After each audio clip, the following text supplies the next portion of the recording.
It's fine. I don't get up till 5. Hello to all our listeners out there in podcast land, and welcome to episode 57 of Canadian Patriot Podcast, recorded on December 19th, 2016.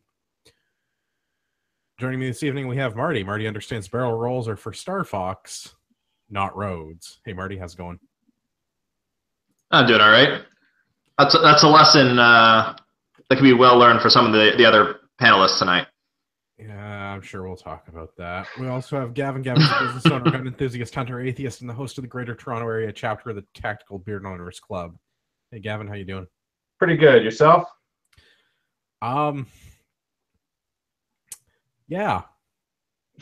Let's finish the intros first. We also have Morley. Morley's an internet celebrity who's joining us to talk about fitness today. Hey, guys. Morley, thanks for coming on. Appreciate you finding the Hey, Morley. Wi-Fi. Yeah. As always, I'm your host, Andrew. I'm a libertarian competitive shooter, a gear reviewer at everydaytactical.com, and a firearms instructor. All right. Did you want to tell your story now or after the... Yeah, fine. I'll tell my story now. So Get it out of the way. Yeah, I rolled my truck on the weekend going to have sushi with Marty.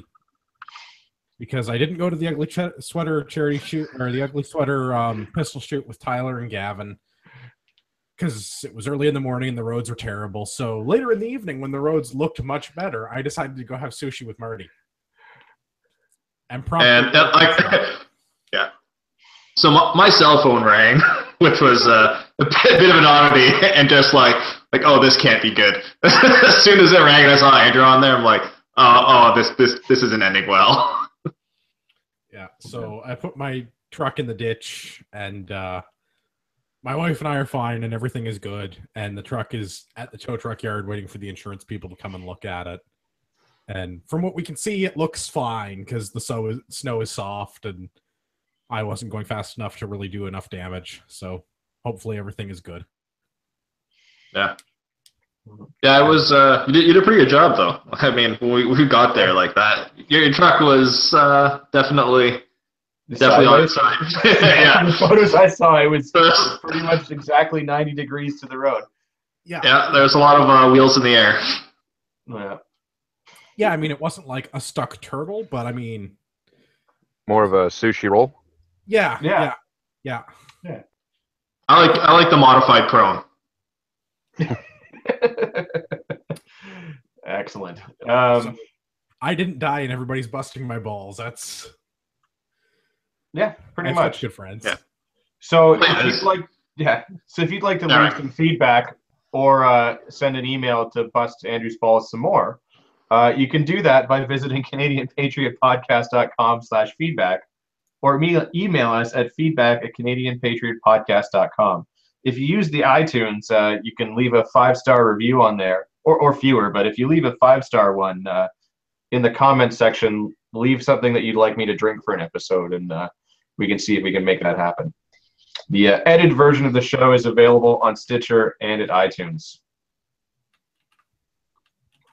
All right, and if you use the social medias for all your liberal, censored, fake news free content, then you can stop by the podcast at Instagram.com/Canadian Patriot Podcast. Remember to use hashtag bayonets out for Harambe, or visit Facebook.com/Canadian Patriot Podcast and give us a like. We'll let you know when new episodes air, and when we're live on YouTube, usually Monday nights at 9.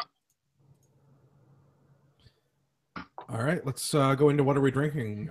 We'll do this like we always do, left to right on my screen. So we'll start with Gavin. I'm drinking the Old Credit Brewing Company's Pale Pilsner, which is the closest brewery to my house, and by that I mean about 3 minutes down the road. Nice. Marty, what are you drinking? I have Upper Thames Brewery's Chocolate Stout. Have we talked about that before? It sounds slightly familiar. I think I don't know. I kind of cycle through their lineup, so I think probably had it on the podcast before. Right on. And Morley, you're in your truck, so you're probably not drinking alcohol. Do you have anything? Well, I'm the badass of the crew. I've got my McDonald's coffee there, triple cream. Very nice. Nice. I've got Grand River Brewing's Russian Gun Imperial Stout. 8%. Why not? Let's do this. Yeah. All right, so we're going to do the show out of order tonight. We'll start with the main topic first with Morley, and then we'll do the news and the Philpott report at the bottom of the show. Morley, can you tell everybody a little bit about who you are and why we're bringing you on tonight? Basically, you're bringing me on because I was your only option, I think. But in regards to who I am, I'm an aircraft composite structures technician, posted to Greenwood. I work on aircraft all day long. I'm somebody who's got into a bit of a fitness regime, looking around, seeing everybody around me nowadays getting so lax, and for some reason it's okay. So I've sort of made this, it's definitely not something I'm going to make a dollar from, but it's definitely become my hobby, my passion, if you will. So I'm a corporal during the day and just Mo Primal at night, I guess. Right on. And you're also involved in the CCFR? I am actually one of the incorporators of the CCFR, as well as I am the director for the Maritimes. That sounds like you're relatively busy then. So why did you decide to start the Mo Primal Facebook group and the YouTube page that goes with that? Like, was it just that you saw a bunch of disgusting fat bodies and you had to do something about it?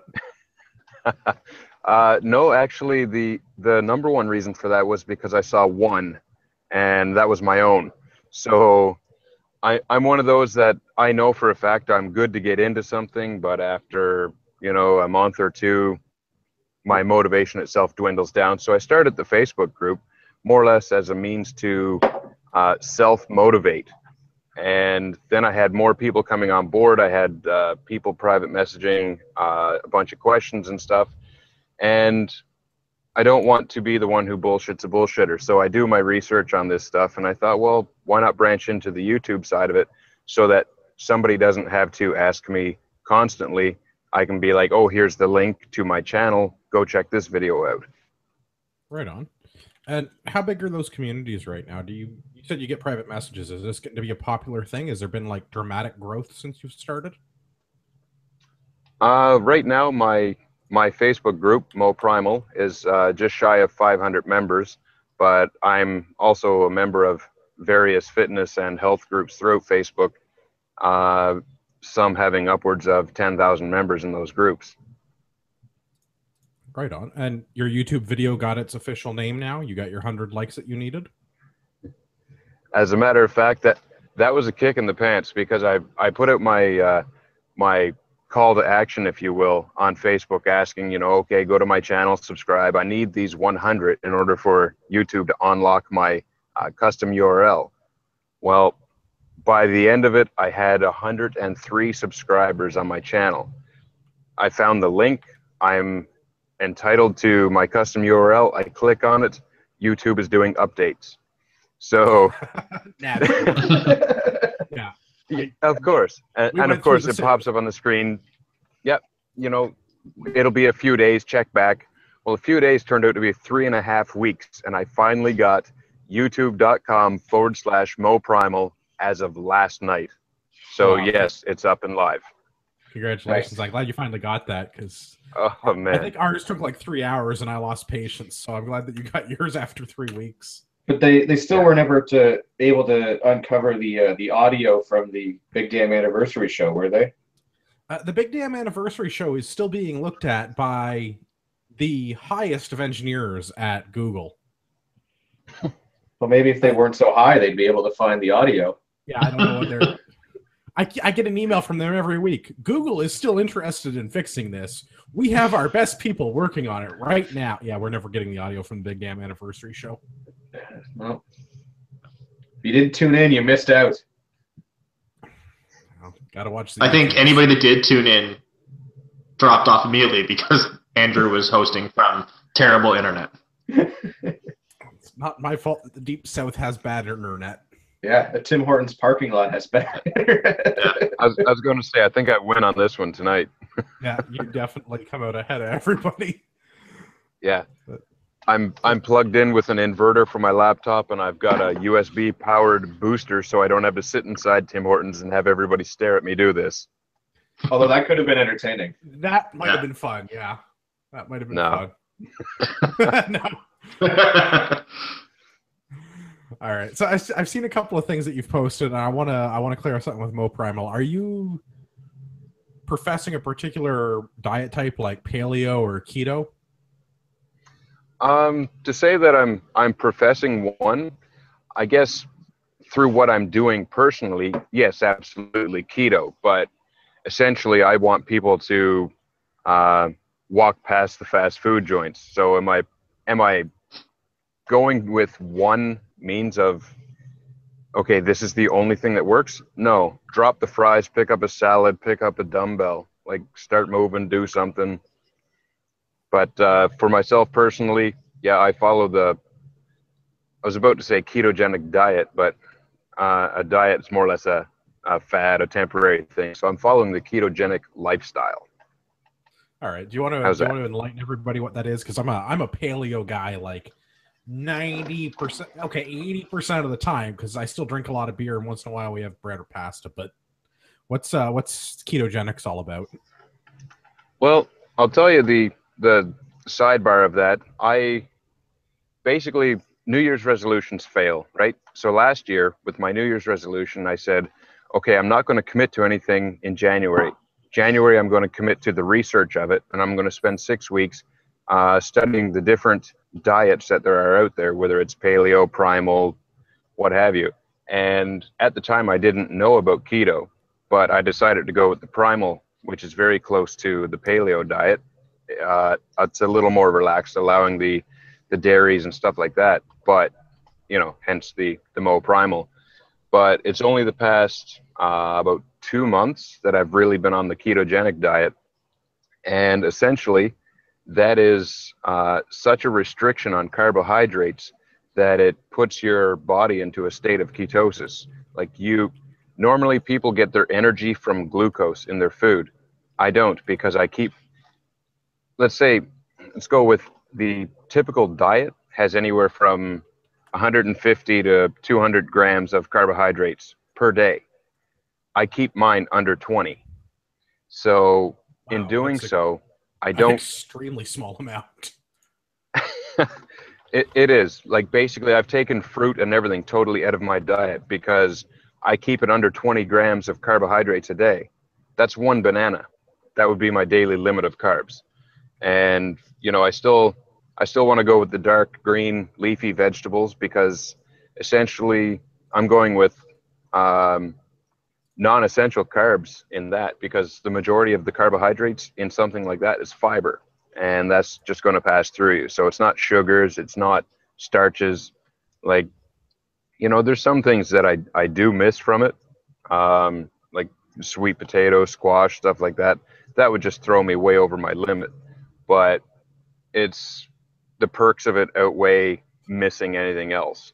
So for the ketogenic diet, like I said, I keep the carbohydrates under 20 grams per day.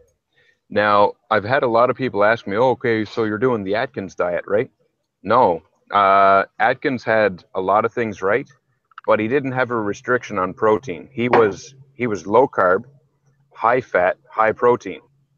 Well, that's essentially the same thing as being high fat, high carb, which is a super bad combo, because you're just becoming a fat storing mode at that point, because any surplus protein you take in gets converted to glucose in your body and simply turns into gluconic energy, or if you don't use it, it's stored as fat. So I go for high fat, moderate protein, as in just a maintenance level for protein, and again with the less than 20 grams a day of carbohydrates. That's keto. Okay, I gotcha. What does your meal plan for the day look like? Like, what are you eating that's mostly fat? This is going to break your heart. I'm losing weight and I'm getting in the best shape of my life on bacon. Oh no, I mean, I know a bacon only diet. I'm convinced. Like, Yeah, I'm in. Done. Yeah, like, well, typically, it used to be before I switched to the ketogenic diet, I would be, when I get up in the morning, it's nothing else happens. I need breakfast. Now I'm not hungry. I miss breakfast. You know, I'll have a coffee. Sometimes it'll be a bulletproof coffee, but for the most part, it's just a black coffee in the morning, and I won't eat again until lunchtime. Then I'll have 6 eggs and 4 or 5 pieces of bacon. So I'm looking at an 800 calorie meal right there, but I've also just fasted for 16, 18 hours as well. So the bacon is definitely the high fat part. And, you know, come dinner time, I might have some ground beef, ground pork, and loads of spinach or broccoli, cauliflower, what have you. That's a typical day. Press repeat. I mean, it sounds like stupid simple, but it also sounds like it'd get pretty boring after about a week. Not really.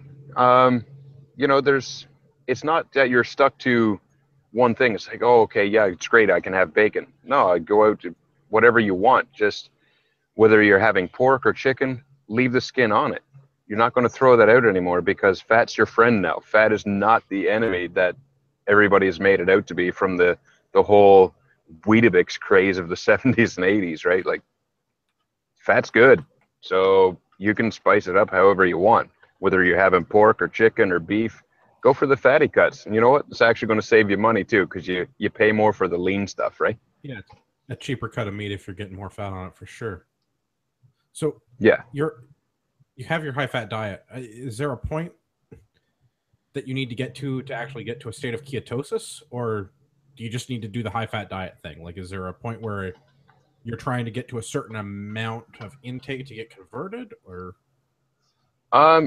Not so much an amount as so much as time, because when you go on a carbohydrate restriction, your body has to transfer over to be in a state of ketosis. So it's what we call becoming fat adapted.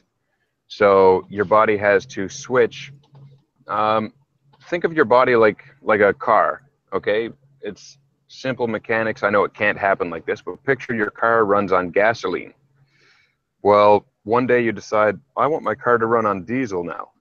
So you've got to wean all the gasoline out and allow the diesel to get into the engine where it's going to burn. That's what we do with the glucose versus the fat. So your carbohydrates are severely restricted. Now your fat is coming in. And this is where a lot of people get what is known as the keto flu, because your body is just fighting this, and you get groggy, your headaches, your sore throat, what have you. You'll have it for a few days. It's the keto flu. Fortunately, by following the primal diet, I was pretty well low in anything refined carbohydrates, starches, sugars anyway. I was down there. I had a bit of a headache for a day. That was it. But apart from that, you know, I went to the pharmacy and I picked up some keto sticks. Basically, it's they're diabetic analysis sticks. They check what's in your urine. So I had to pee on a stick and it changed color and showed me my like glucose level 2 versus pluses and ketone you're level. keto, and like 1 plus and you're not, or? 1 plus it's a boy, I think. Yeah. No, it's basically a color changing strip that measures the glucose versus ketone level in your blood. It's for type 1 and type 2 diabetics. But that allowed me to see, okay, yes, I have a high concentration of ketones. So, of course, it's being passed through, but that shows me that my body is producing the amount of ketones that I'm expecting. So, essentially, yeah, at that point, I was fat adapted. That was about 2.5 weeks of following a strict keto diet before I was actually fat adapted. But I was in ketosis within about 3 days of starting it. Totally different. Okay. And So, what's your... and Sorry, go ahead, Marty. let's say, now you said this is coming from sort of the primal diet. Is that average from anybody coming over from sort of a more traditional North American diet? Or is the time the time for that shift to change based on what the starting point is. Well, if you're doing the more traditional North American diet, then yeah, you can shift that timeline further to the right, because you're so accustomed to all the processed, refined foods that we eat. Whereas I was pretty well back to, I didn't eat what we couldn't grow.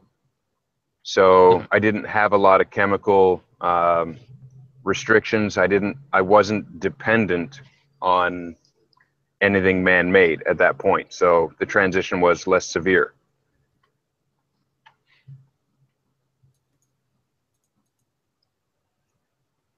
Okay. Make sense? Yeah. No, that Yeah, makes yeah, perfect sense. You guys have other follow-up questions for that? No, I mean, I dabbled in a little bit of this, more of the Atkins style, but sort of a similar, I guess, similar experience. I mean, it worked fairly well. I mean, there was definitely, as you're sort of weaning yourself off the carbs, you definitely feel your body adapting to it and changing, and it kind of gets a little bit rough there for a bit. But then, yeah, you get used to it. And I mean, the nice thing about that is it seems to me like these kind of diets are less restrictive in the variety of foods that you can eat. So like Andrew was saying, like, do you get bored? I never got bored, because basically you can eat all the meat you want. And that's the nice thing that I liked about it, was that, I mean, if I wanted to steak, sounds like that's not the case with keto, though. Well, it sort of is. I mean, but the thing with keto is, once you become fat adapted, you don't find yourself really getting hungry anymore. Like last week, I just completed a 66-hour fast, and the only reason I broke that was because I didn't want to sleep in the doghouse, because I was home for the weekend and my wife was cooking dinner. But I mean, it was 6 o'clock on Wednesday, and I ate dinner Saturday night. And to be honest, the 18-hour mark, I was a little hungry, but I had a couple coffee there, pushed me through it, kept, taking some bouillon to keep the salt levels up, and I didn't really feel hungry, because my body was being fueled, not through my stomach. Well, I suppose it was, but through the outer layer of the stomach instead of the contents this time. But as for, and how do you find? Sorry, I was going to ask how you find energy levels throughout that. Phenomenal, through the roof. To be quite honest, like even into the 60-hour mark, I had amazing energy. I wasn't groggy. I wasn't drained at all. Like everything to do with a ketogenic diet, your energy is through the roof. Truly. Sweet. That sounds like an improvement over mine. Yeah, so maybe you mentioned there the fasting there. Can you kind of run through, like, what do you find the benefits of the fasting, or? Basically, for myself, the benefit of me doing a fast is to get rid of the shit locker that I have around my stomach, right? I'm sorry, there's no better way of putting it, though. But that's cool. Once you become fat adapted. Don't apologize for swearing. Yeah. I suppose, yeah, I am on the Patriot podcast, yeah. But we cuss a little, yeah. But when you are fat adapted, okay, my diet is high fat, yes. But when I bring that back down, when I bring the levels down, my body's still wanting to get fuel. But it's already burning fat as fuel, not the carbohydrates. So I don't go through the lowering of the metabolism. I don't go through the hunger pangs. I don't go through the cravings for, I want to run out and get a burger. Shit, I can't pass by McDonald's without getting in on this. I'm fat adapted. Everything is good. I bring my intake down. My body simply draws from what it already had. There's actually no better way of putting it. One other podcast that I listened to, the two guys that are doing a ketogenic podcast, they say that I can eat fat today, or I can fast and eat the Krispy Kreme donut that I ate 10 years ago, because it simply got stored as future fuel. Yeah. So once you're into that fat adapted state, how easy or difficult is it to maintain that? Like, are you concerned that you're like gonna throw it off by having one thing that doesn't fall into your your keto allowed foods? Like if you go and have a peanut butter sandwich, we're worried about beer. That's the real question here. Beer. If you go and have a beer, what happens? This is going to break your heart, but the last beer I had was a near beer from the superstore. Yeah, no, can't do that. I'm out. Yeah, you can just edit that out if you like. Podcast. Yeah, that's what's getting censored. The swear word's staying in. Yeah, absolutely. But it's one of those things that if you want to have one once in a while, it's okay. I mean, when I said, you keep under 20 grams of carbs a day, if you go as high as 50, it's a very good chance you're not going to knock yourself out. But you wouldn't want to maintain that level because you're riding the border there. But if you want to have a beer once a week, once every 2 weeks, that's fine. But why not just switch to hard alcohol that doesn't have any carbohydrates in it whatsoever? Yeah, that was the hardest part that I found. Beer. Yeah, when I was doing the whole low carb thing, like I was sticking to like 20 grams of carbs or less a day, and like that's nothing. Like, a stick of gum has like 2 grams of carbs in it, basically. Like, so you're not eating anything. Yeah, exactly. And giving up beer was the hardest part of the whole thing. Like, I mean, I like liquor as well, but there's just something about a nice cold beer, like that was the hardest part. For sure. I have to understand there. Yeah. One of my hardest transitions was the amount of meat that I eat. Well, for 25 years now, I don't barbecue without a beer in my hand. And well, now I do. Yeah, but I was barbecuing tonight with my beer in my 4 feet of snow at -10 because no. See, because you couldn't drive anywhere. Yeah. I could. We have another car. I could. Yeah, I didn't have a truck. I miss my truck. Okay, so now you mentioned that idea. So you mentioned the sort of the keto flu on the transition that way. So what if there is a day where you overindulge and you have above that 50 grams of carbs? Let's say you have a day. What would you say was the average carb intake? 200, 200 or something? The average diet? For average West. Yeah. Anywhere from 150 to 200 grams is normal. Okay, so let's say you were to do that for a day or even 2 days. What do you then have to do? You go through the sickness kind of thing again? Not necessarily. It's if you kept at it for 3 or 4 days, maybe a week, whatever, then absolutely. But if you just, it's Christmas, you're going to a staff party, whatever, there's going to be everything there available, finger foods, whatever. If you want to, have at it. I wouldn't because I have discipline. But if you want to, go ahead. It's going to be one of those things that the next day you'll probably end up feeling shitty. But if you worked on getting back on track the next morning, then you'd be fine. You would feel shitty that the following day, but on day 2 of that, you'll be back to A1 because your body is. Yeah. It's kind of like anything. Right? You overindulge in anything, you don't feel great the next day. Exactly. It's like a hangover from a 2-4. Yeah. You could have got by with the 6-pack, but you had the 2-4. Now you're paying for it. Yeah. I don't know. That's kind of how you look at it, but I'm biased, so. Yeah. Yeah, I call that paying back into the fun bank. That's,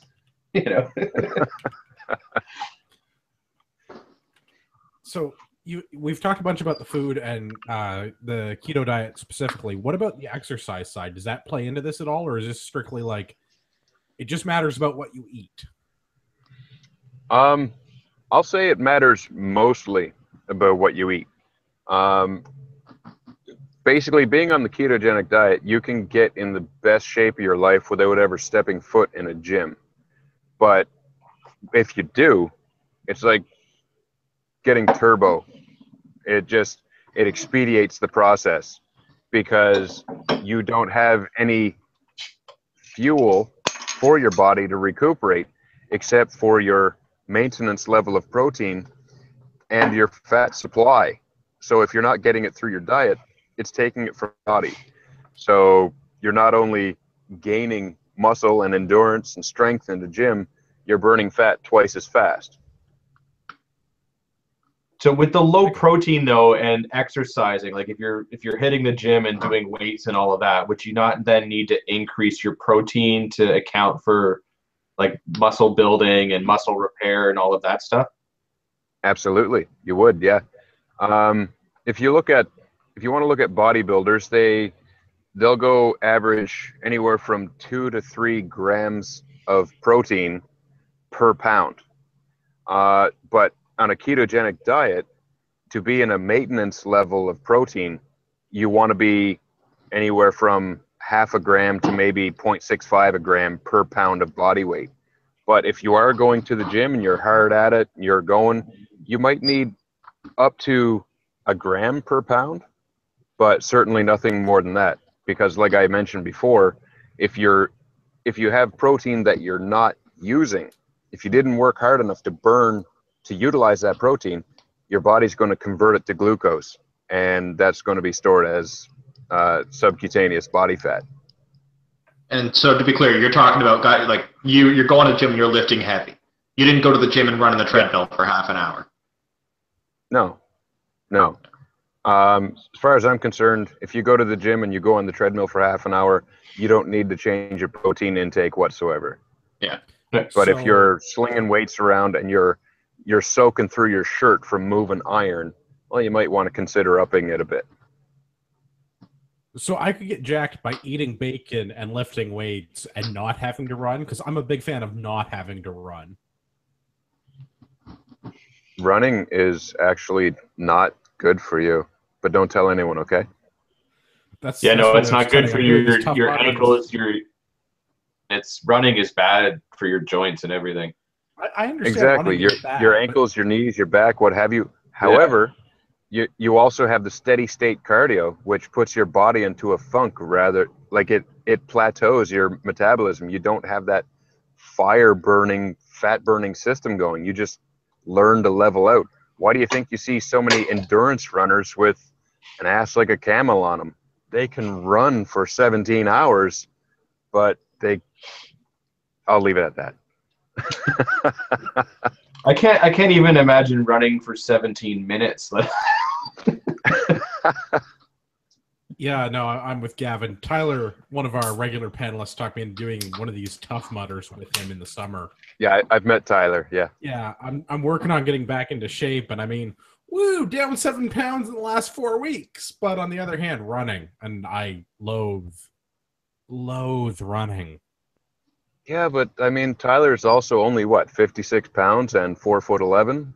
Yeah, no, he is a little no dude. contest. That's true. Yeah. He is.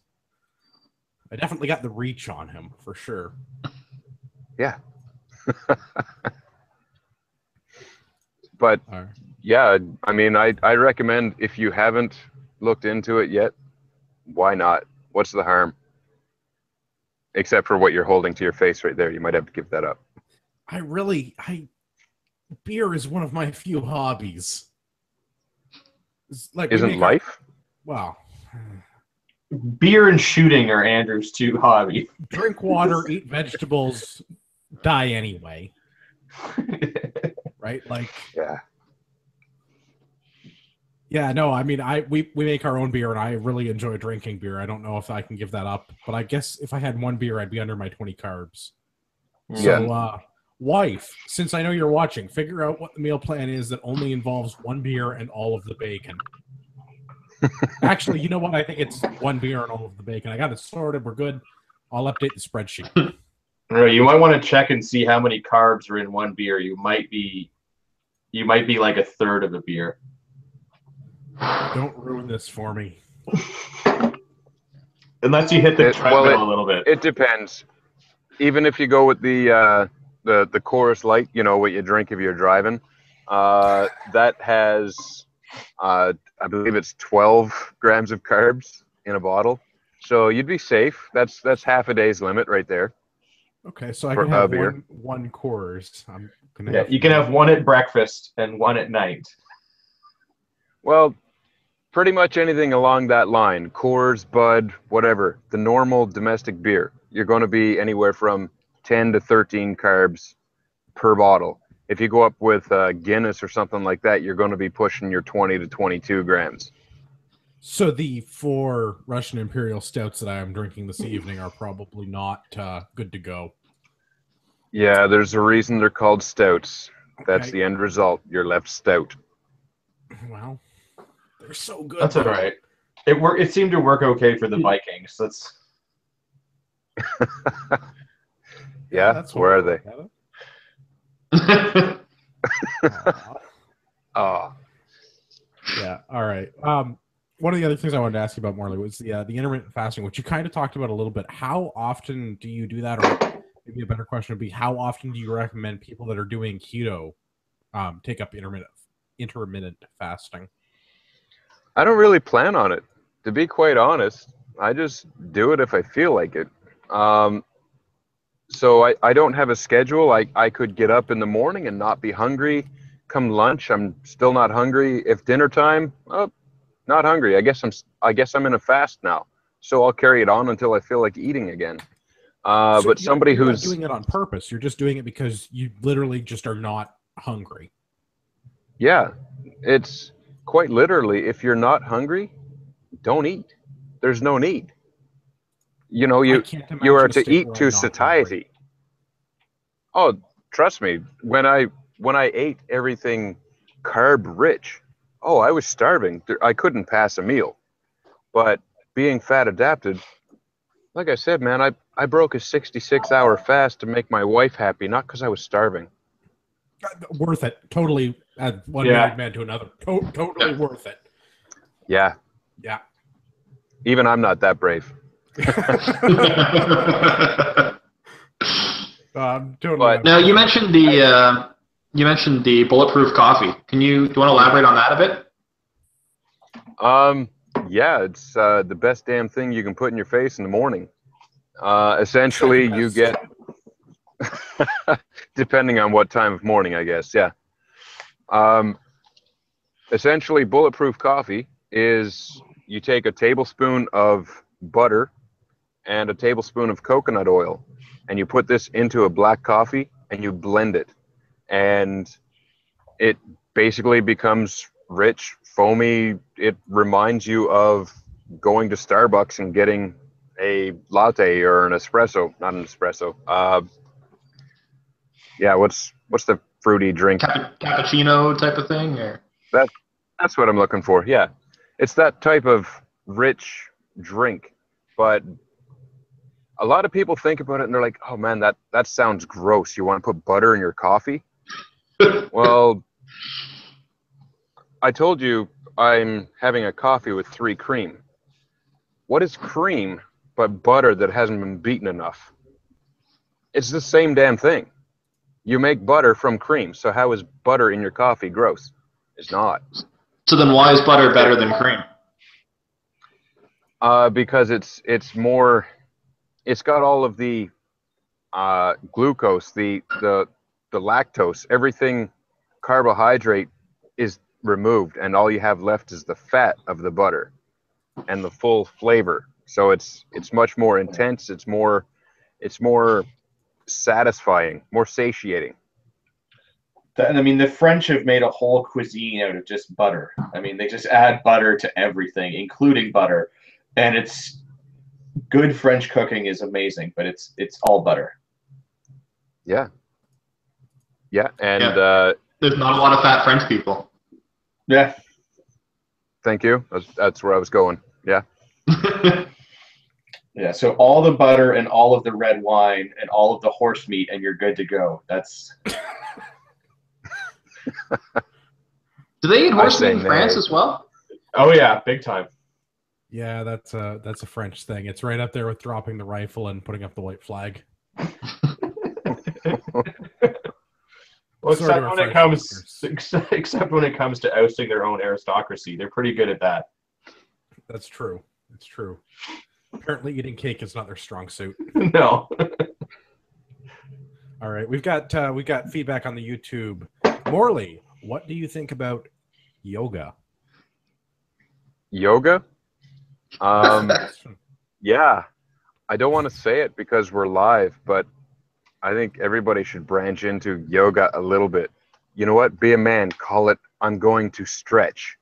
But you... Okay, I can get behind like coordinated stretching. That's more up my Yeah, alley.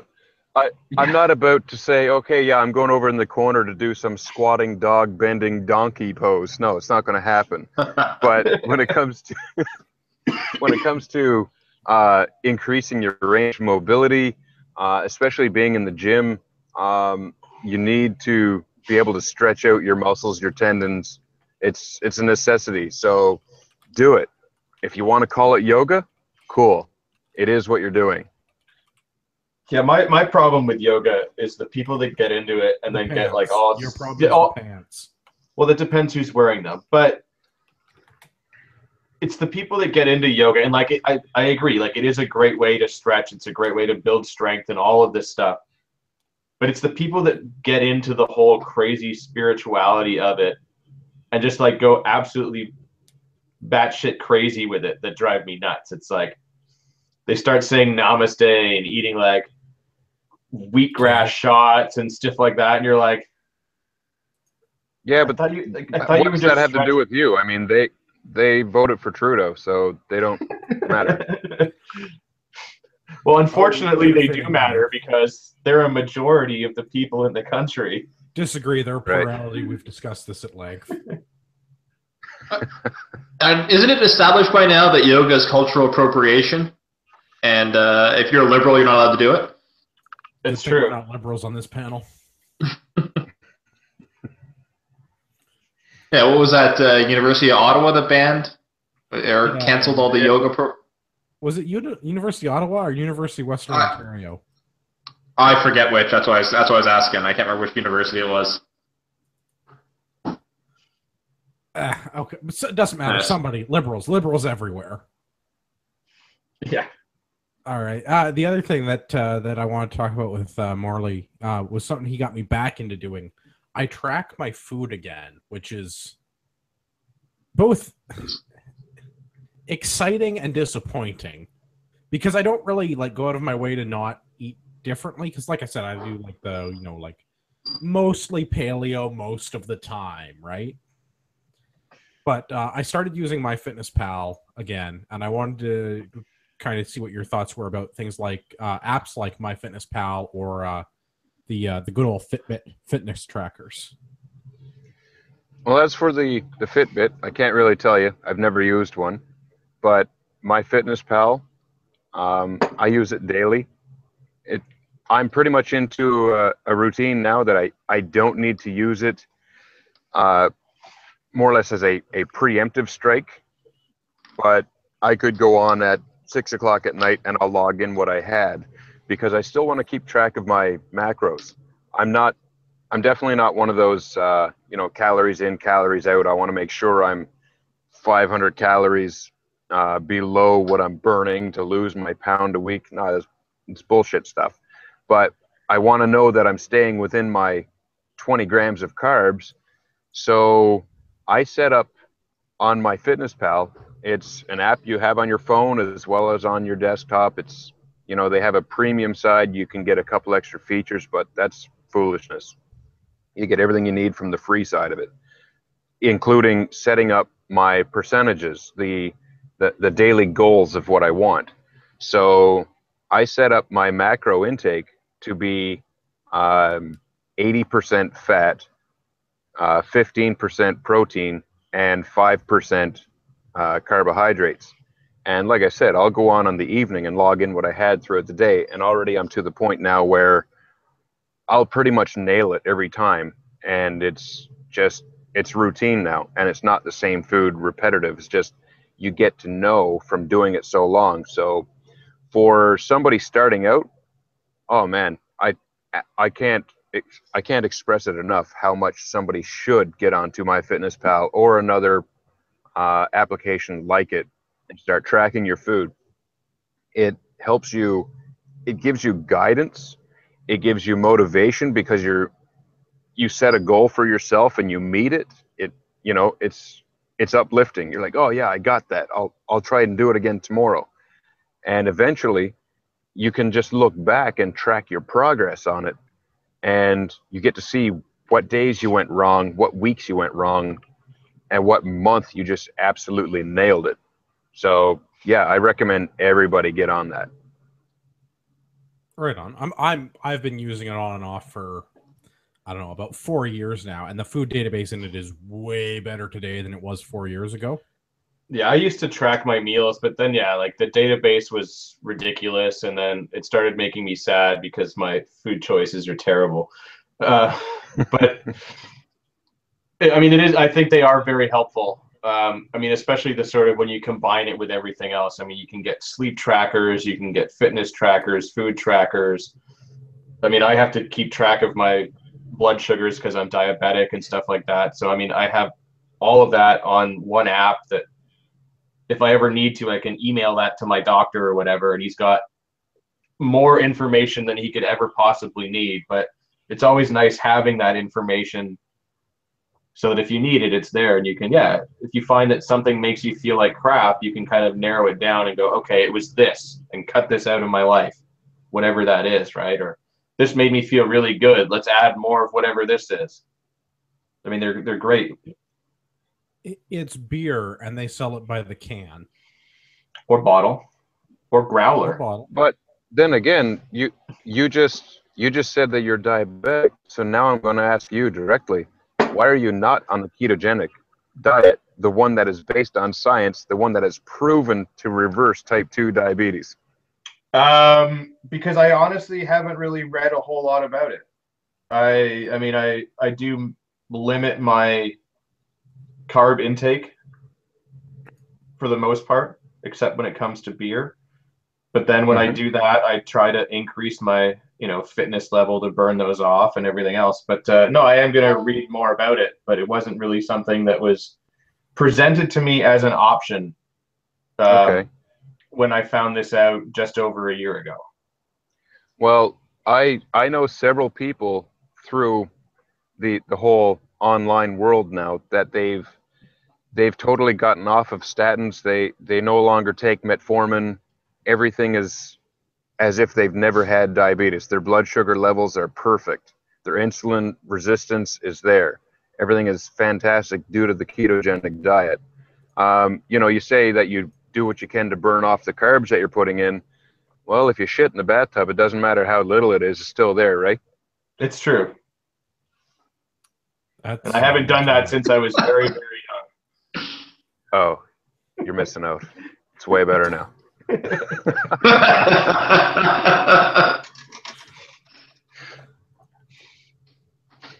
Okay, more YouTube commentary. We've also got Trevor Furlot. You might have heard of him. He's from a pretty famous internet podcast.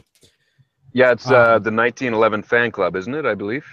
No, they've amalgamated. They're the 1911 and SKS fan club now. Right. Yes, Cosmoline Cologne coming out for Christmas. Got it. Yeah.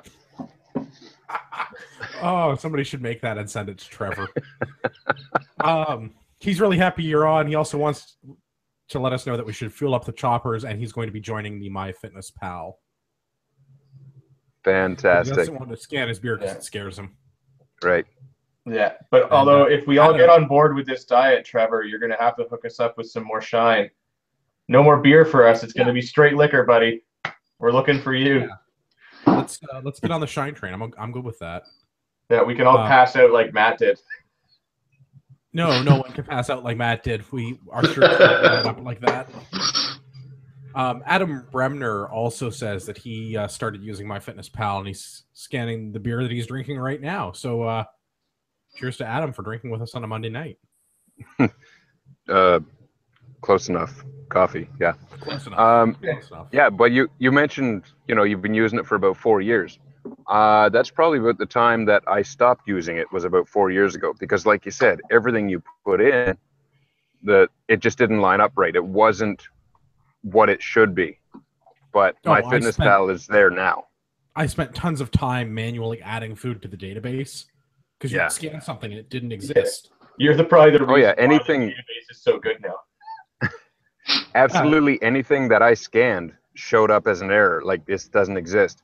Now it doesn't matter. Even the President's Choice near beer that I had scanned in my Fitness Pal and came up accurate.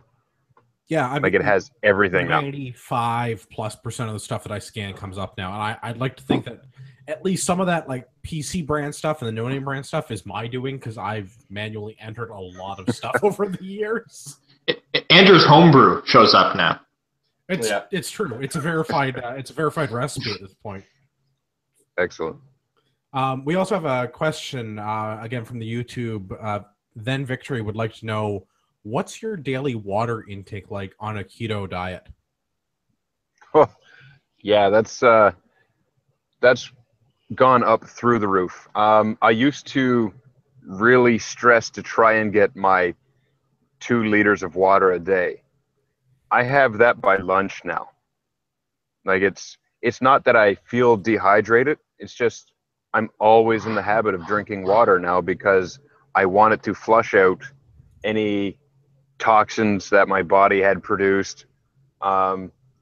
Basically, when I was transferring over to becoming fat adapted on the ketogenic lifestyle, I wanted to make sure that I wasn't getting dehydrated. So now there are days where I might have a liter, but typically I'm between 3 and 4 liters of water a day. That's impressive. Like, I do my 2 liters of water a day pretty much without fail. And it's not difficult, but it's something I got to remember to do, you know? To do 4 liters of water without thinking about it is an accomplishment. Yeah, that's a lot. But see, I also have a little bit of an advantage with that. Like I said there before we went live, whatever, you know, I live in a camper, right? I mean, I have a house, I have a family, but I get to see them on the weekends. I live in a camper while I'm at work. So being that it's winter and I mean, like it's -12 right now, I don't exactly have running water in my camper, but I do in my hangar. And I also have a gym in my hangar. So, you know, I work, I get off at 3 o'clock, I go upstairs, there's my time for a shower, but I'm going to earn my damn shower. So I cross the hall and I go to the gym first. Now, I might put down 2.5 or 3 liters of water in the hour and a half I'm in the gym. That's the easiest way. You work up a thirst in the gym. That's how you don't even have to think about getting 4 liters. It's already done. Cool. I'm okay with that. Yeah, well, I I'm mean, gonna have to I talk guess to them about getting me a hangar so I have somewhere to put myself in my helicopter. you know the beer Sure. I'm drinking right now is 680 milliliters of beer. So that's No, bro. That's Beer doesn't count. It's not water. well, if we started What if you drinking, get Coors Light? yeah, that's close to water. Yeah, it's natural spring water, I think. And Jack Daniels is made with fresh spring water. All right, you might be stretching it. A little bit. Okay, so follow-up questions from then Victory on YouTube. Does your bladder adjust to that, or are you constantly running to the washroom? I'm going to guess if you're doing most of your drinking of the water while you're in the gym that you're not running to the washroom all day. Correct. Yeah.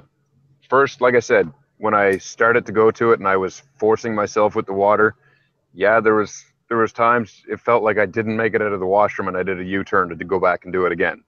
But now, yeah, like I said, 3 to 4 liters of water in a day, and I'm not in a rush.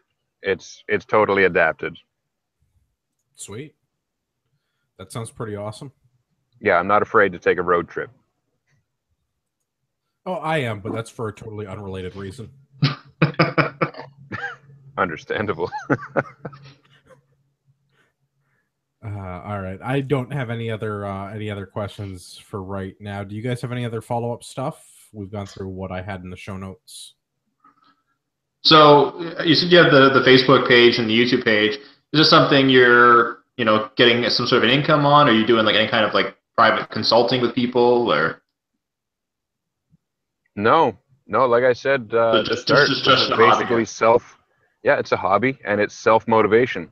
Should it lead into something? I, as much as I go against the grain on that, I'd probably want a little piece of paper for a little bit of accreditation first. So I think I'm a long way away from being any sort of motivation to others on a professional level. But when it comes to, you know, I'll give anybody advice, but I'm not going to do up a routine for somebody because I'm not that guy. You can watch what I'm doing and figure out if you want to do something like that too. That's the best I can give. So basically, me motivating others is what's motivating me to keep doing it. So yeah, it's my hobby. Cool.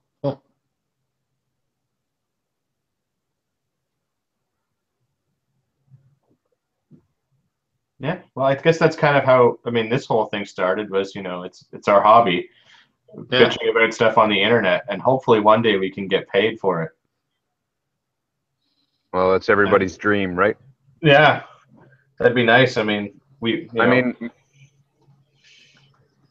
now that I do have over 100 subscribers, I mean, I am getting some channel views. And let me tell you, Mo Primal on YouTube has, I think I've amassed 4 cents of revenue through ad placements. So You're I'm rolling on my way in to What good retirement. luck. yeah. Yeah. But we are in Canada. They got rid of the penny. So automatically I'm up to a nickel.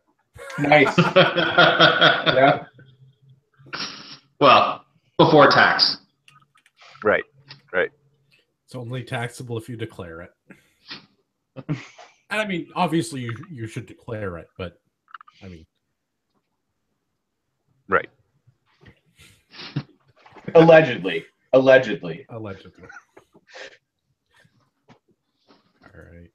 All right. Let's transition into the news. Morley, you're more than welcome to stay if you're up for it, but I totally understand with the late nights and early mornings if you're not. Yeah, I'm gonna skip out here. It's 10 after 11 now, and like I said, I've still got a 25-minute drive to get back to my ice cold camper at -12 and crawl into bed and get up in a couple hours. Well, all that shivering will help burn off some fat too, so. Yes. Yeah. All right, thanks a Ketogenic lot. palsy, we'll call it. Thanks for having me, guys. Yeah, Thanks. anytime. Yeah, that's great. You're Thanks a more than lot. welcome to come back. Cheers. Thanks. Have a good night. See it. All right. Let's transition into the news. Coming to us from the CBC. RCMP proposes to lay down arms to ease noise complaints. This is a follow-up from something we talked about a couple episodes ago. There's a gun club near Regina, Saskatchewan that's upset the local neighbors because of all of the sounds of automatic weapons fire at all hours of the day, you know, at like 7 o'clock on a Saturday morning. And it sounds like they're in a war zone. I didn't see anything about it being on a Saturday. I think it was just 7:30 in the morning. Oh, no. So follow up from the we've talked about this in the past, and there has been incidences where the RCMP has been doing this on the weekend as well as during the week. Okay. So the neighbors are upset because they built their multi-million-dollar homes next to a gun club that's been there for like 50 years. And signed a waiver saying that, yes, they know there's a gun club there, and no, they will not make any noise complaints about the gun club. So isn't that a breach of contract, and like the gun club should be able to fine them then to get more money to make it bigger and better? Yeah, but they And they louder. didn't know. But they didn't know that when they signed that thing that there was going to be people actually shooting at this gun club. Well, these aren't people. These are RCMP officers. They are a whole different class of civilian. So is that like when I order a hot coffee that I don't know it's hot, and then I can spill it on myself? Yes, Aye. it's exactly like that. So, I mean, the biggest frustration to me on this is the outcome, is that the RCMP has agreed that they won't use this range for a couple of months out of the year during the summertime, and they've modified their hours. I mean, I think there's always somewhere that you can compromise. I mean, if people move next to a gun club, they're idiots to expect that there's not going to be loud noises. Like, so the modified hours of going from instead of being 7 to 5, whatever, now it's 8 to 5 or something like that. I think that's a reasonable compromise to. Well, yeah, I mean, like 7 o'clock in the morning is stupid early. Yeah. But again, don't build your house next. Don't move next to a gun club. Like, I mean, if people want to shoot that early, then oh my God, the planes fly out of Pearson at 6:30 in the morning. It's so loud. It's like a bombing run. They get PTSD. Don't live next to Pearson. Yeah, I mean, don't do that. But like next to a train tracks. Yeah. But I mean, they do need to have some reasonable hours as well. If not for just like their staff, so that the staff don't have to show up at like 6 o'clock in the morning and get everything going so that people can shoot at 7. But yeah, if you don't like it, don't move there. Yeah. So it seems like the RCMP, I mean, they've agreed basically like the months of July and August that they won't use the range at all. So they now lose those weeks worth of training. They can't get as many people through the training course as needed. They can't get people qualified on the rifle. So there's a couple of things about this that really kill me. This is the RCMP recruit training depot. Why are they going to a civilian gun club to do their qualification? Why does the RCMP not have their own range at the depot? Like, that just baffles me. Yeah, they really should. And then, if anything else, they can open it up to the public when they're not using it to generate some revenue to help fund that range, as opposed to the other way around. Yeah, like, I mean, I'm all for the Regina Wildlife Federation making money off the back of the RCMP. Like, good on them for finding an RFP and putting in the proposal and, scamming the government out of some funds. Yeah. But the RCMP of all groups should have its own range. Have a range. Like, every local PD around here has their own range, and the RCMP Central Depot does not. Like, that just, and it's Regina. It's not like they're in downtown Toronto. Yeah. They really should. Like, if this is where everybody goes to get trained to be RCMP, they should have a range attached to it. Test out new equipment, they should have a range attached to it. Like, to requalify all these people, like whatever they need, that should be there. Like, at the same time, any other group, and I'm glad this is the RCMP because this is pretty funny that it's pitting the anti-gunners against the police. That entertains me greatly. But if it was any other group using the Regina Wildlife Federation gun club range facility, like, you live next to a gun club. Yeah. And I deal with this at our gun club, the gun club of which I'm on the board of directors. I get emails from the neighbors. And I've actually gotten an email as recently as this summer saying that the amount of gunfire this year is just absolutely absurd. I've lived in this neighborhood for 50 years and we've never had this much gunfire. And why are they shooting machine guns on Saturdays now? Well, they're not. Machine guns are still prohibited, so we're not allowed to have those, and we're not shooting them. But thanks for your email. Have a nice day. You should tell them that we've instituted a new fundraiser called Machine Gun Saturdays. The money raised goes to feed the homeless or something, and then make them feel bad about it. Like, just guilt trip them. Yeah, I exist on a very tenuous position with our neighbors and local constabulary, but the club itself does. Yeah, the club. Well, as and you, because I am the club and the club is me. But I don't know. I mean, like, I live, down the road from a gun club and can hear the shots from a gun club. It's not a big deal. I don't know why it would be. I lived closer to a gun club. Like, I would actually like to live closer to a gun club because it would make my property more affordable for me, and I don't mind living there. Yeah, I mean, yeah, like I wouldn't want to live at the back end of a gun club just because I've seen some of the idiots shooting over the berm. But to the side of a gun club or in front of a gun club, I'd be okay with it. I'm not living behind Silverdale, but whatever. Yeah, in front of it. I'll tell you something.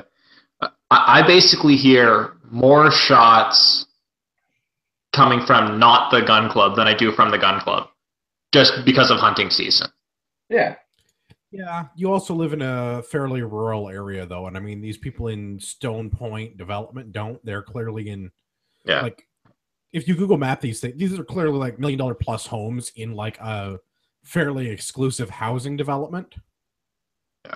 Yeah, like there's still the gun club in Mississauga that they've slowly like Encroached on.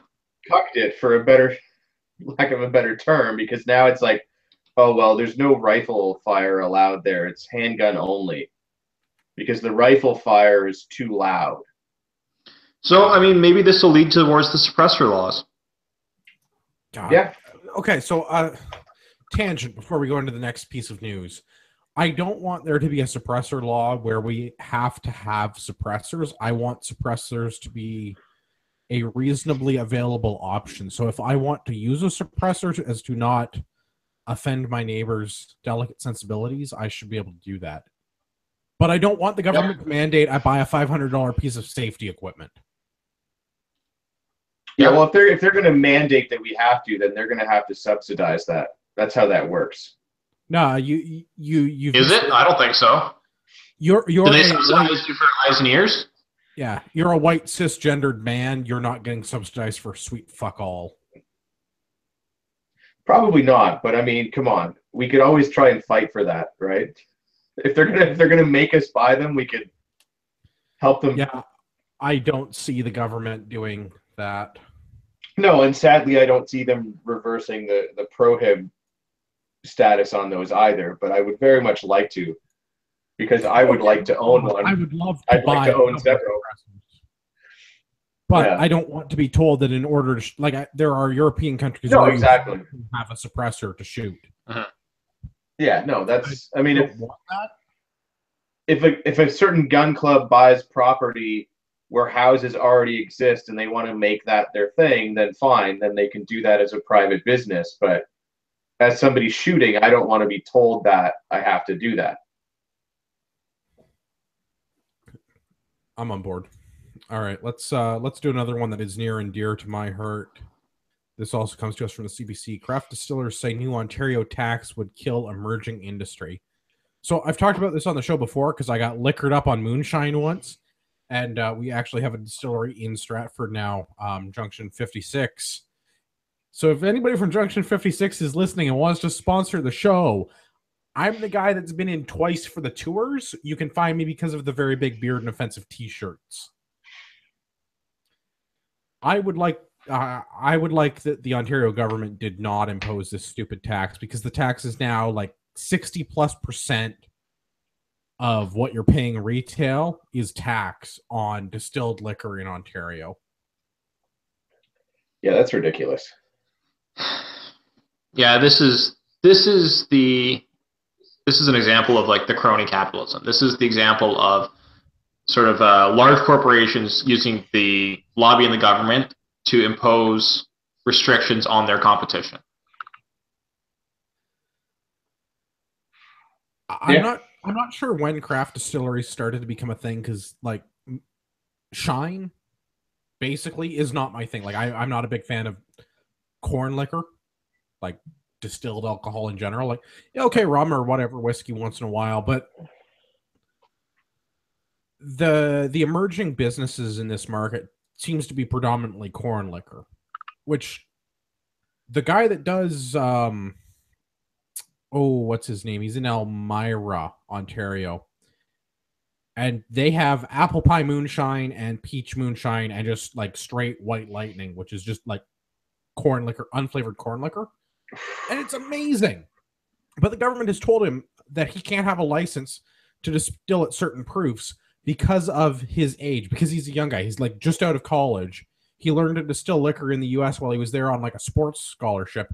He came back, he opened his own distillery, and the government's like, yeah, you can go up to this much, but not the amount of alcohol that other distilleries use because you're 22. So here's a giant finger. Yeah, that's retarded. Like, that doesn't make any sense.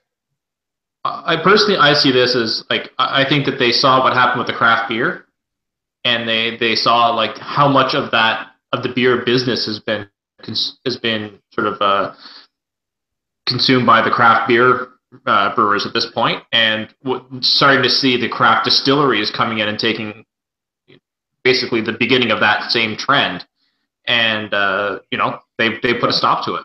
I mean, what the government should have done is come in and said, all right, craft breweries, if you want to brew beer, that's fine, but you're too young, so you're not allowed to make it over so many IBU, because that would cut out all of those disgusting super hopped up beers. That kind of government regulation I could get behind. You leave super hopped up beers out of this.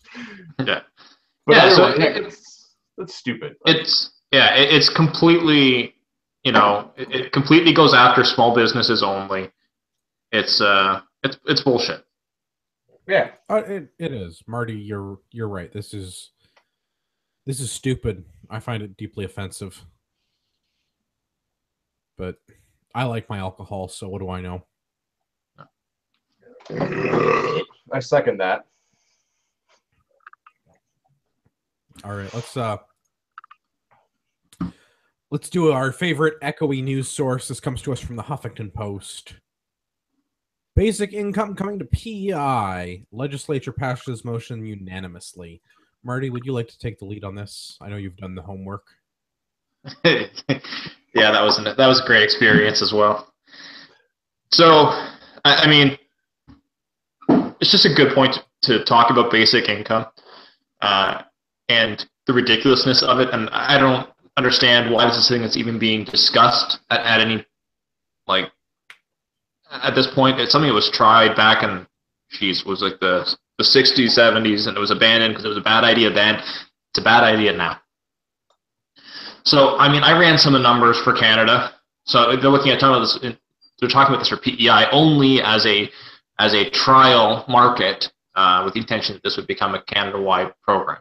Well, yeah, but they're already trying to do test things for this in Ontario as well. Ontario as well, yes. So this seems to be a trend across the country. Right.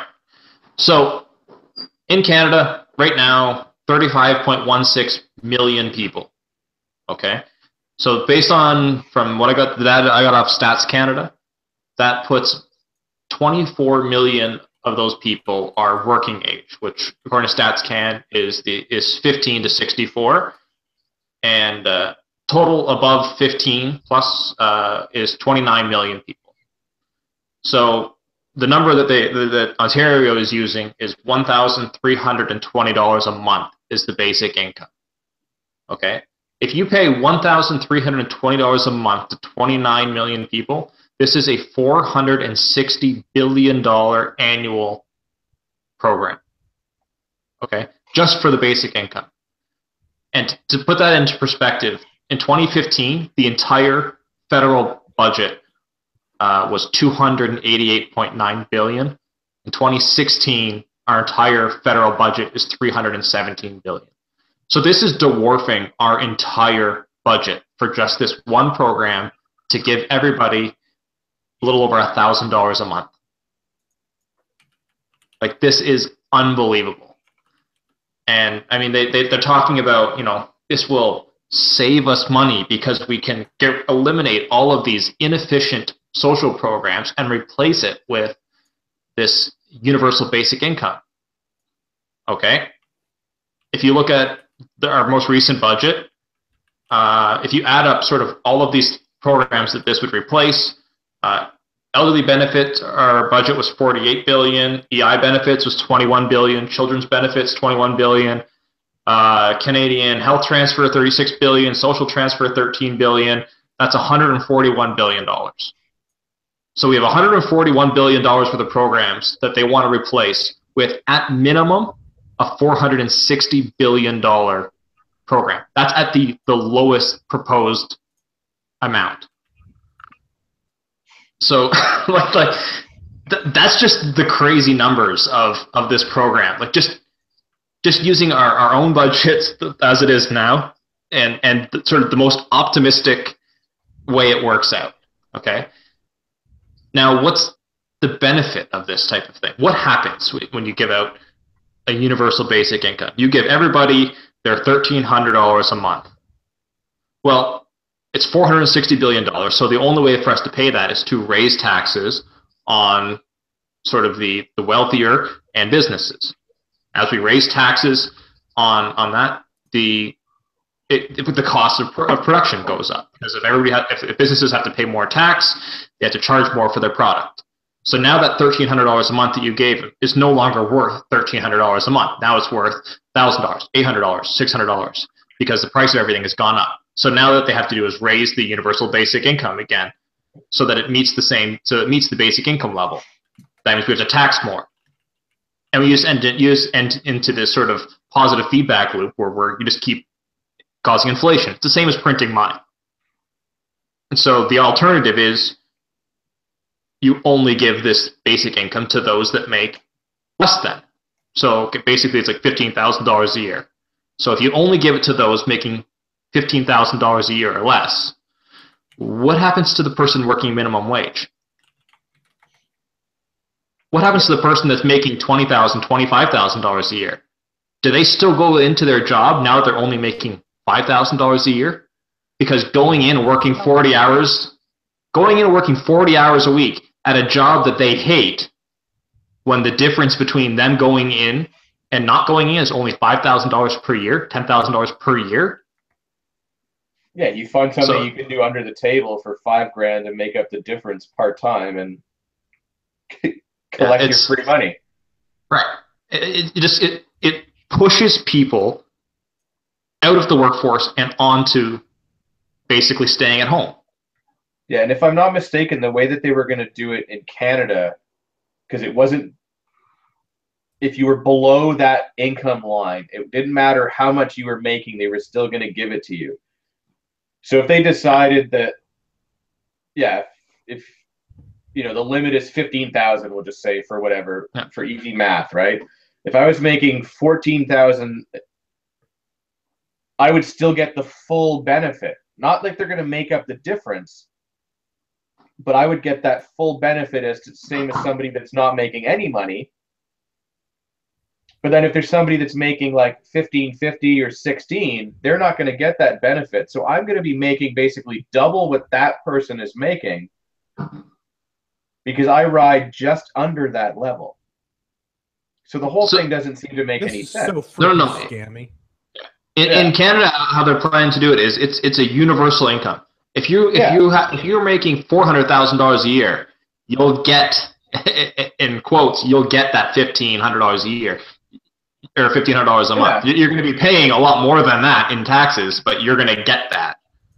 Well, yeah, but that's what I'm saying, though, right? Like, it seems stupid, because it's not like, okay, we're going to determine that, like, this is the average living wage that everybody needs to make in order to survive in this country, and those that make below that will bring them up to that, and then that's it. So if you make 9/10 of that, we give you the extra 10th. If you don't make any of it, we give you the whole. Which I'm not saying is a good system, but is better than that, and at least it's bringing people up to that. But yeah, the way that they seem to be proposing it is just everybody gets it regardless of what you make, which seems stupid. And it's just cash. If you look at the systems that we have in place today that they want to replace with this, when you look at the, you know, like the disability, all that kind of stuff, it's flawed. Yes, it's a flawed system. Yes, there's a lot of abuse of the system, but there's gates, there's checks and balances. You have to show that you're in need of these services. That you're in need of this money. And not all of the dollar figure is financial. There's, you know, job place training that gets done. There's you know, substance abuse recovery, that type of programs that exist in these types of social services that we have today to help people sort of correct the behavior that has them without a wage, and help retrain them so that they are more applicable. All of that goes away, and you're just giving them money. So no longer are you sort of promoting the correction of these behaviors. Yeah. So it's like, you know, you basically are losing all of these support systems to try and help people, you know, turn their life around. and you're just giving them cash. Yeah, I would much I would rather really- give them food. No, stop government spending on social programs and welfare. If people want to give them food, then as individuals, as we have seen, because we've done charity shoots for people, if you know somebody that you want to be charitable to, you'll do that because you're a good person, or not because you're not. Like, Yeah. could be. This If and we're this gonna is do it, if we're gonna spend the money, because it's inevitable. They're going to spend the money. I would rather them give it to them in a, even though there's deficiencies in the system and everything, and it doesn't work well. I would rather them give them food than just go, here's cash. yeah, Because I know the cash is going to get misspent. right. This is one of those things where private charities have to deal with this regularly in terms of how to support people without enabling addictions, without enabling behavior that is sort of self-destructive. And private charities deal with this, and have experience dealing with this rather well. And I think we should be looking more at the models that they're using as opposed to just giving everybody cash, causing massive inflation, or encouraging people to live off the system, encouraging people to basically live off of this minimum wage instead of trying to work and better themselves. The whole concept of this is just unbelievable that this is even in discussion, let alone that we have politicians that are voting for this. Oh, unanimously, like an entire province is like, yeah, this is a good plan. Let's do it. Yeah, like the whole thing is ridiculous. They're NDP right now? Very strongly NDP right now. Yeah, that's what I thought. Socialists everywhere. Yeah, the only system so good that people will build a raft out of garbage and float for days to get away from it. Climb over barbed wire fences while getting shot at to get out of that system. I don't know. I mean, just please, people, just do some amount of research on universal basic income. You'll see the disaster that it is. Or some basic research on how economics work. Well, everyone knows Keynesian economics is a perfect system, right? That's and just for the fun of it, try to read our Canadian budget document. Oh my God! Because I went through that today. Thank you for sending that to me. That gave me some very exciting light reading. 229 pages of drivel. So the 2016 federal budget, official federal budget document is, I believe, 271 pages. The first 228 pages are spin. I mean, we're talking about a federal budget. When we do a household budget, you're looking at the numbers. You're looking at, expenses. You're looking at things that are coming in, income, expenses, and trying to balance it. And the first 228 pages of our federal budget is no numbers. It's talking about how we're helping the middle class and we're improving the lives of Aboriginals. And it's without actually not doing any of those things. No numbers, nothing about it. Just talking about like how great we're doing, and all the good things that we're doing for these things. At page 229, which is addendum 1, I believe it is. I forget what section it is. I think it's addendum 1. It's like not even part of the document. It's like a subsection after the the document. It's like, oh yeah, here's the numbers. It's unbelievable.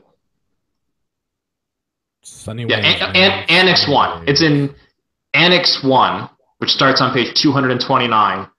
That's where you actually get to the budget.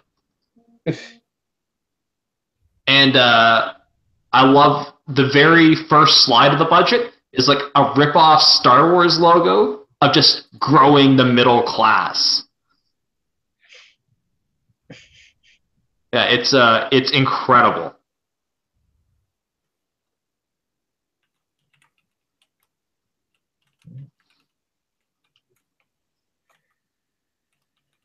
I guess that's, what happens when you elect a drama teacher to handle all the finances for a country.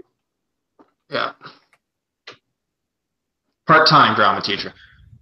Yeah. Right, So- right. All right, let's do the Philpott report. I got nothing else to add to the budget other than, let's oust this government as soon as possible and as violently as required.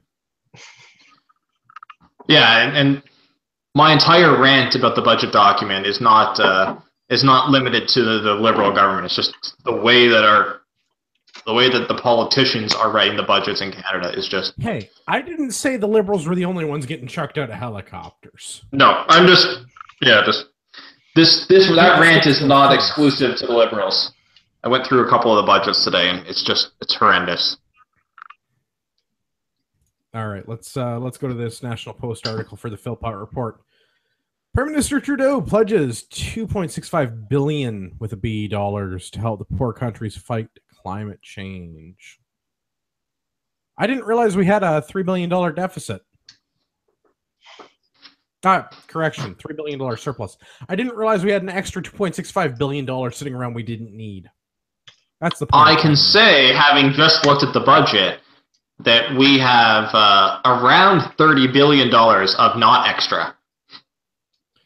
Yeah, why are we giving not Canada $2.65 billion to fight made up nonsense?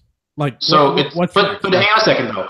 It's not that we're giving $2.65 billion just to another country. We are taking out a loan for $2.65 billion to give to other countries. Why? Why are we doing this? This is not good fiscal economics. We are borrowing money on our future generations to give to other countries for something. To do nothing, basically. Why is not Canada taking out a loan? Or why isn't not Canada? Why are these third world countries? I assume they're third world countries because it says poor countries. It doesn't really specify in the National Post article. We're $30 billion in the red. Are we poor? Not by compared GDP, to them. Yeah. By budget, to them. I think we are. By dollar value, we are. By per capita spending, we are. But not by GDP, which is the only measure that Liberals seem to take into consideration. I mean, this is how I always look at it when we give money away. Like I kind of go back to the whole business end of it, because that's how money and stuff works.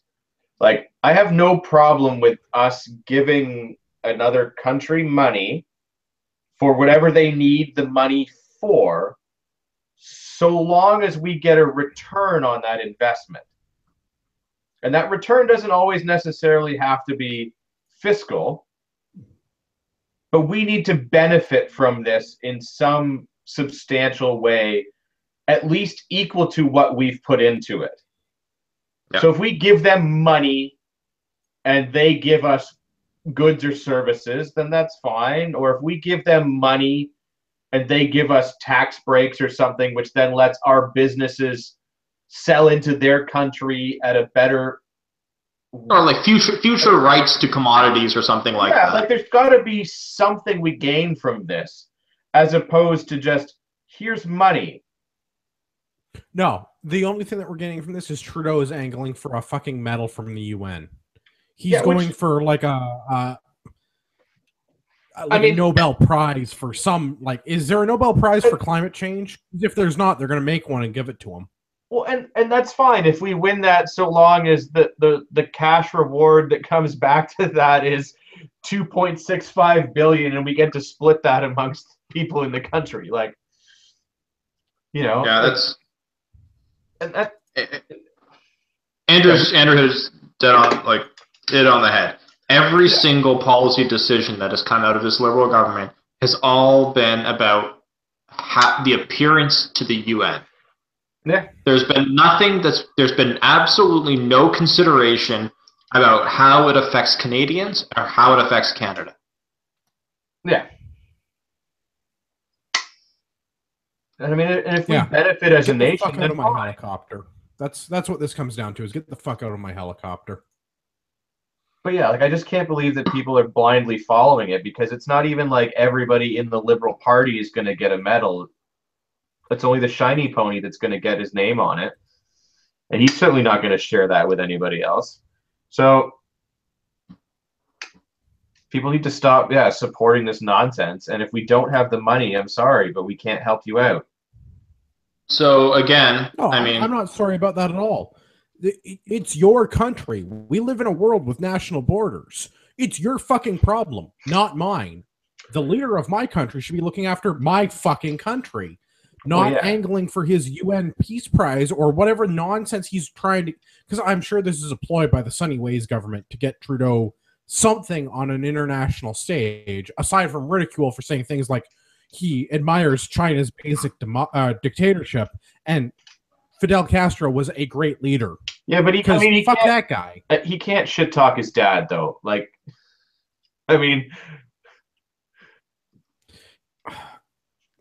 I mean, when your dad is the dictator of Cuba and he dies, you can't say bad things about him. I mean, you have to. You have to say good things about it. Like, I mean, family is family. Like,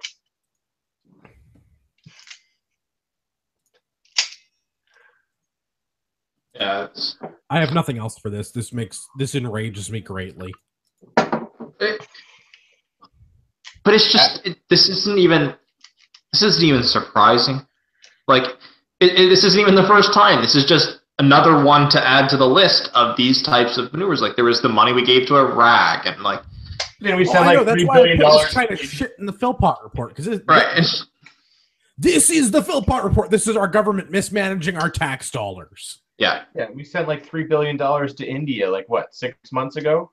What did we get out of that? Nothing. We're not even going to get that $3 billion or whatever it was back. It's just gone. While we're running a deficit. Yeah.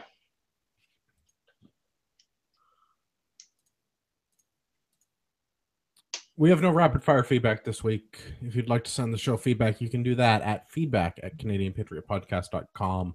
I would love to read your hate mail on air. I would especially enjoy if you have received some sort of butthurt from the show. We're also available on iTunes and Stitcher. I don't know how you leave feedback on Stitcher. I don't know if I can actually see feedback on Stitcher. But I know we can see iTunes reviews. And if you leave iTunes reviews, that helps us find new listeners. If you leave a 5-star review on iTunes, be sure to recommend something for Gavin to drink. We haven't received any iTunes reviews recently, so I'm sure Gavin is running out of ideas. It's true. I'm pretty simple like that. I will just keep defaulting to beer, which apparently is not good for me, as we learned earlier. Too many carbs. Too many carbs. I also want to talk about the 7th annual Podcaster Charity Shoot. We, Canadian Patriot Podcast, will be hosting the 7th annual Podcaster Charity Shoot at Guelph Rod and Gun Club on July 8th, 2017. Proceeds going to support Many to One. Many to One's an organization that helps military, police, first responders, EMT, firefighter, paramedics who suffer from PTSD.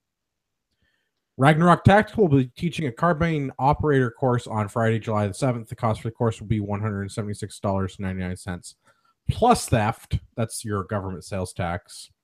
Proceeds of the course will be donated to Many to One. If you'd like to register for the course, you can get in touch with me, Andrew, at ragnaroktactical.ca or through our Facebook page. And if you'd like to sign up for the charity shoot, you can do that through the Canadian Patriot Podcast Facebook page. Alternative methods of signing up will be announced in the future for people that don't believe in social media. Looking at you, Marty. Yeah. I got nothing to add. Yeah, other than that, we'll all be there. It'll be good times. We will all be there, and we are currently, well, we are not currently, I shouldn't say that. At the next planning meeting, we will be working out how to deal with accommodations and travel and the number of vehicles and the course of fire and the prizes and all of the various things that go along with it. But yeah, where we're going to meet up for some adult beverages after the fact and all of that fun stuff. The important stuff. For now, assuming we're not all keto by then. It doesn't matter. Chicken wings is basically fat and protein. I think we're good. Yeah, and we'll just be doing whiskey shots instead of beer. That's right. So make sure you're there July 7th and 8th. 7th for the carbine course, 8th for the charity shoot at the Guelph Rod and Gun Club. Go ahead, pencil that in your calendar right now. Yeah. If you were there for the Fuck Cancer shoot, it'll be the same spot, essentially the same people running it, but with a lot more people helping, and the stages will be far more awesome because we've got a lot more time to work on them. Yeah, it's funny. This time we're doing this with like 7 months of notice, not like 6 weeks. Yeah. So if you had fun at that shoot, you will definitely have fun at this shoot. It's going to be bigger and better in every way. Warmer as well. Yes, much warmer. Some more exciting stuff, yeah, as it gets announced. Yeah, check out all of our friends, Modern Rifleman Radio, Slamfire Radio, New Shooter Canada. I feel like I'm missing somebody, but our good friends at International Liberty or Death. Oh, that's right. The International Liberty or Death podcast is co-hosting with us. They are contributing because Tyler is 50% of the International Liberty or Death podcast.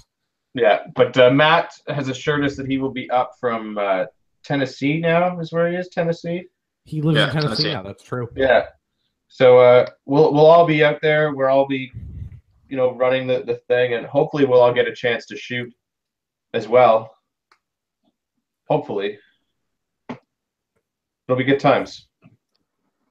All right. As always, my name is Andrew. You can find all my work on everydaytactical.com, on Instagram and Twitter at edtactical. Gavin, where's the best place for people to stay in touch with you? Best place to find me is on Instagram at urbex_GTA. And Marty, what frequencies do you typically monitor on the ham radio? None of them, actually. Not even the weather band? No, I don't. One of my radios has the shortcut for the weather band, but no, I never turn it on, so.